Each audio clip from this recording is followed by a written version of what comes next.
माओवाद को, नक्सलवाद को जड़ से उखाड़ने के संकल्प के साथ देश के सुरक्षा बल एक नए आत्मविश्वास से, तेज गति से सफलता की ओर कदम रख रहे हैं।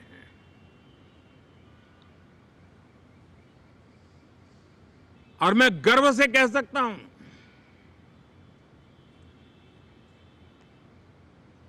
देश में सैकड़ों जिले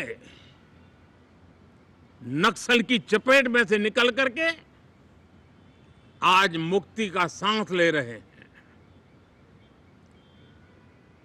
हमें गर्व है कि बम, बंदूक और पिस्तौल के सामने हमारा देश का संविधान जीत रहा है।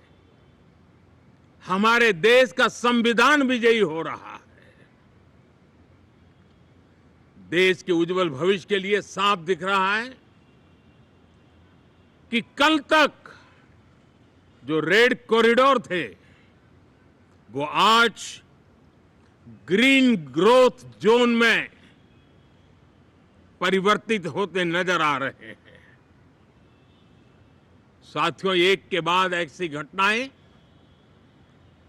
देशभक्ति के लिए, देश की भलाई के लिए संसद में पहुंचे हुए हर माननीय सांसद के लिए गौरव का पल है।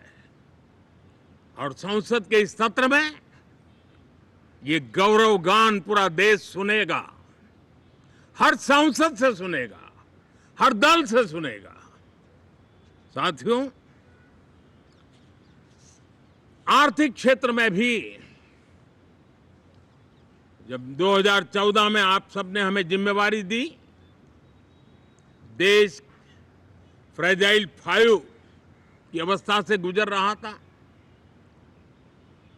2014 के पहले वैश्विक अर्थव्यवस्था में हम 10वें नंबर पर थे और आज भारत तेज गति से दुनिया की तीसरे नंबर की अर्थव्यवस्था बनने की दिशा में आगे बढ़ रहा है, दरवाजे पर दस्तक दे रहा है। इन दिनों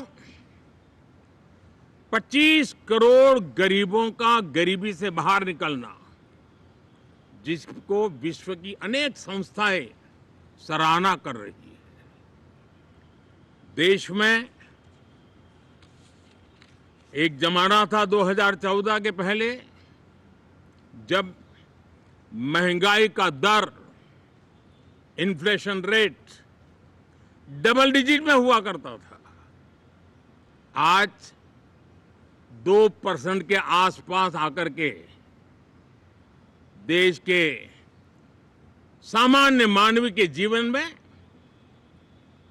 राहत बन गया है, सुविधा बन गया है।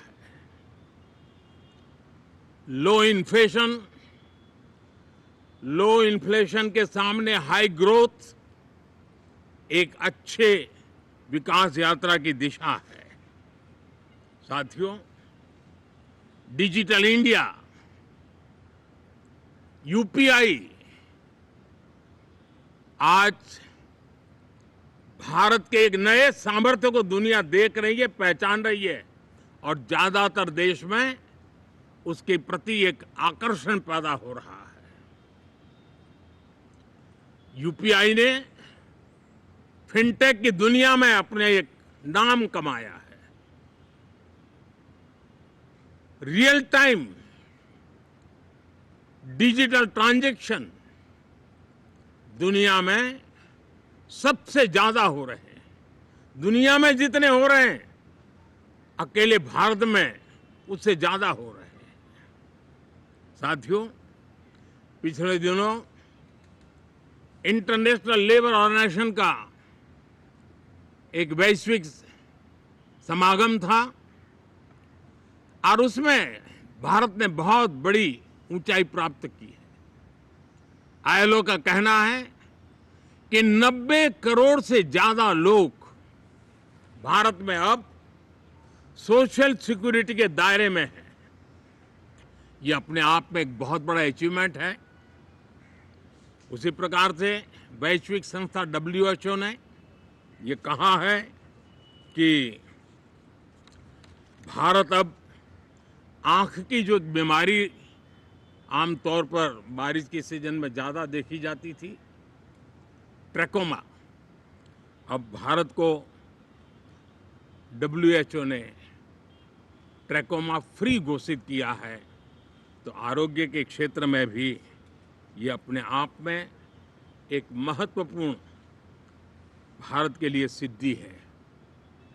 साथियों, पहलगाम की क्रूर हत्या, अत्याचार, नरसंहार, पूरी दुनिया चौंक उठी थी। आतंकवादी और आतंकवादी के आके दुनिया का ध्यान उनकी तरफ केंद्रित हुआ था और उस समय दल हित छोड़ करके देश हित में हमारे ज्यादातर दलों के प्रतिनिधि, ज्यादातर राज्यों के प्रतिनिधि विश्व भ्रमण किया, दुनिया के अनेक देशों में गए और एक स्वर से दुनिया के सामने आतंकवादियों का आका पाकिस्तान को बेनकाब करने का एक बहुत सफल अभियान चलाया। मैं आज राष्ट्रहित में किए गए इस महत्वपूर्ण कार्य के लिए उन सभी सांसदों की सराहना करना चाहता हूं, सभी दलों की सराहना करना चाहता हूं और उसने देश में एक सकारात्मक वातावरण पैदा किया। विश्व ने भारत की बात को स्वीकार करने की दिशा में अपने मन के द्वार खोले और इसके लिए ये हमारे सांसदगण, हमारे राजनीतिक दल सराहना करने के मेरे लिए सौभाग्य है। साथियों, हम जानते हैं कि ये स्पिरिट, एक स्वर, एक एकता का वातावरण देश को कितना उत्साह से भर देता है। विजयोत्सव का ये पर्व इस मॉनसून सत्र में भी उसी भाव से प्रकट होगा। देश की सैन्य शक्ति को सराहना करेगा, देश के सामर्थ्य का गौरवगान करेगा और देश के 140 करोड़ नागरिकों को नई प्रेरणा का कारण बनेगा। मुझे विश्वास है कि हम सब मिलकर के डिफेंस के क्षेत्र में आत्मनिर्भर होने के इन प्रयासों को बल दें, सेना के सामर्थ्य की सराहना करें और मैं आज देशवासियों के सामने जरूर कहूंगा और देश के राजनीतिक दलों से भी कहूंगा कि देश ने एकता की ताकत देखी है, एक स्वर का सामर्थ्य क्या होता है देखा है।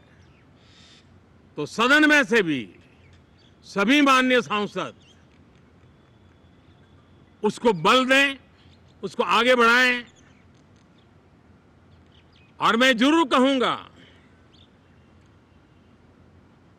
राजनीतिक दल अलग अलग हैं, हर एक का अपना एक एजेंडा है, अपनी एक भूमिका है, लेकिन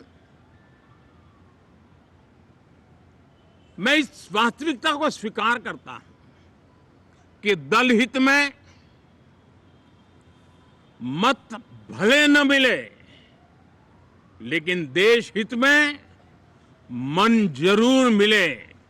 इसी एक भावना के साथ इस मॉनसून सत्र से देश के विकास यात्रा को बल देने वाले, देश की प्रगति को बल देने वाले देश के नागरिकों को सामर्थ्य देने वाले अनेक विधेयक प्रस्तावित हैं।